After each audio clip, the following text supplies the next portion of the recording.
Alright guys, I'm going to show you how to turn a oil drum, a 55-gallon drum, into a buck stove. The easy way. Very cost effective.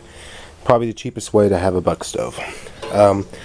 Right here is a buck stove kit they make. These are $40. Has legs, 2 sets of legs, or 2 legs, a damper, and the door itself. Now, this one's a little bit cheaper, you know, it feels a little cheap to me. But it does latch and everything. It also has the air control, and so and the screws and the bolts. I mean. And so basically, all you do is you sit this on there, cut out the barrel, and I'm going to show you how to do all of that. So first, what we're going to do is we're going to sit this door on there and trace it. I don't know if you can see that I traced it, and also where the vents go I traced. And so now we're going to do a pilot hole with a drill. I have my pilot hole started. I wallowed it out with the drill a little bit. And I got a new blade on my reciprocating sawzall. Be careful of any metal spurs. Wear goggles and gloves if possible. Which, yeah. So I'm going to start here and try to work it around.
Alright, we got the basic hole cut, and now we're going to take pliers and bend off any of these and fold them under, and then we're going to sit the door on it and mark where our holes should be drilled.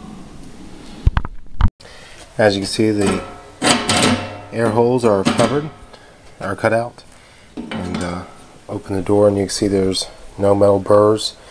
A little bit up there I'll have to trim off with a rasp. So now I'm ready to mark my holes. It's a good fit. Everything's good. Make sure it's square. Just going to take a marker and I'm going to go into each hole like this. Just kind of twist it around. That's how you mark your holes. Alright, I'm going to start by drilling one in this corner, one in that corner, and then I'll put the bolt through. And the bolts they give you, let me show you those. They're a screwdriver on one side, a hex head screw, and then a bolt on the other side, so you can hold it with a screw and then use a ratchet on the back. So I'm just going to drill there, there.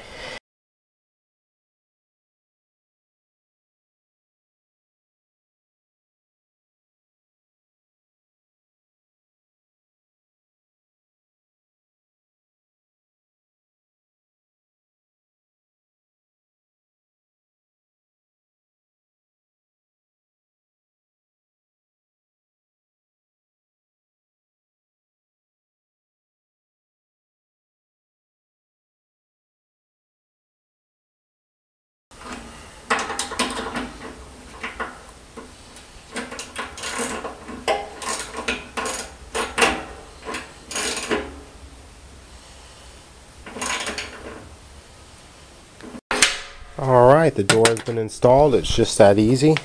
Bolts. This is a cast iron. And so next we're going to put the feet on. And simply what we're going to do is we're just going to sit it down with the feet just holding it, not bolted in place yet. And then we're going to adjust it and make it level. And when it looks level, we'll mark it and drill those holes. Alright, I marked my holes by putting the legs down on the ground and putting the drum on it, and seeing what looked level. And so now I'm ready to drill those out. And so carefully drill. I have it spaced from the edge of the drum on the back side and the front side 3.5 inches. And so now I'm going to drill that out. Alright, both the legs are on. Just drilled out those marks I made, and then I had to reach my hand down in the drum with a ratchet and tighten them up, which is kind of hard. It would help to have a long handled ratchet or a buddy to hold the screwdriver to the screws to keep them from coming out while you're doing that. But it's good, they're sturdy. So now we're going to worry about the damper. This goes to the flume pipe, and it's cast iron. And we're going to trace that out and drill it out. The way I laid my buck stove out was seam side up. 55-gallon drums have a seam, and the reason why is you don't want all the heat of the coal sitting on that seam and loosening it. And also we'll be putting a grate in there to protect the bottom of the buck stove, so we'll get maybe 10 to 15 more years out of it than you would if you just set coals on the bottom. Alright, now we're just going to sit that cast iron flume piece back here, and it is designed to kind of sit back here a little bit. We're going to measure up exactly where we want it, and then we're going to mark the holes and drill them. Alright, all of our holes have been marked, and I also drew a circle in the center, and that's actually a little bit in the inside so it doesn't have any burrs. And so what we're going to do is I'm going to drill a hole right along the edge, and then I'm going to take a screwdriver and widen it enough so I can get my saws all in there.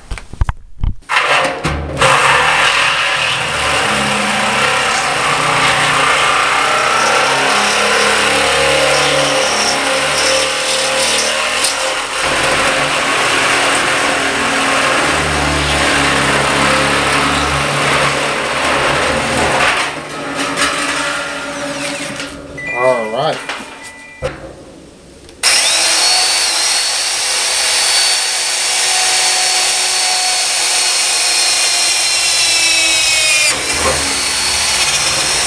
Alright, the top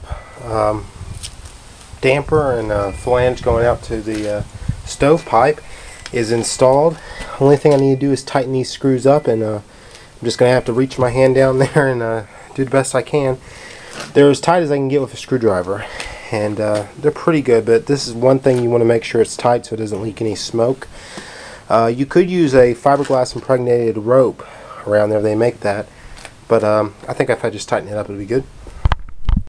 Should look something like this. Just sand off all the paint as much as you can, and of course where the paint that's still on there that didn't burn off, and it's probably not gonna get that hot again. I don't know, I burned it really hot. Used a lot of wood that burns hot, like pine and shit, just to get it hot enough to burn the paint off. So it's sanded, and I sanded it well, and so now we're going to use high heat paint, Rust-Oleum. It could go directly over rust, which is perfect because this has been out in the rain a little bit and got a little rust on it since I sanded it. So I took a rag and wiped off any loose paint and dust after I sanded it. So I'm ready to spray paint her. Rust-Oleum, high heat. It's kind of a flat color like that. It's a good color. So this is what it looks like after it's finished. And we'll do a burn in it. You want to burn it one more time before you put it in the house, just to get any fumes off of the paint, and it's good. Here's the finished product. I built this little flap right here. It's kind of a extra air vent, because this one's good, but it doesn't let as much air in as you really need. The latch, I think I lost the little bolt that goes in there as a handle, but I'll find it. So touched it up today with some little bit of paint. Looks good, heats well. I burned all the oils out of it, and painted it and burned it, and it's a good buck stove. I don't know if I'm going to sell it or use it. Kind of want to see how easy they would be to make. I think altogether the cost, the kit was $40, the barrel was $25, so we got $65. Paint was probably $5 a can, so it's about $70, but you probably could do it for about $60. Yeah, it probably lasts pretty long too if you didn't paint it. You don't really have to, probably. And I got a grate in there, old refrigerator grate, which you can't see because there's ash in there that kind of holds the wood up and keeps coals off the metal. There's the finished product, barrel buck stove. And that little vent I made, it's just bolted on there, and that wasn't hard. I think it's pretty good. Tell me what you guys think.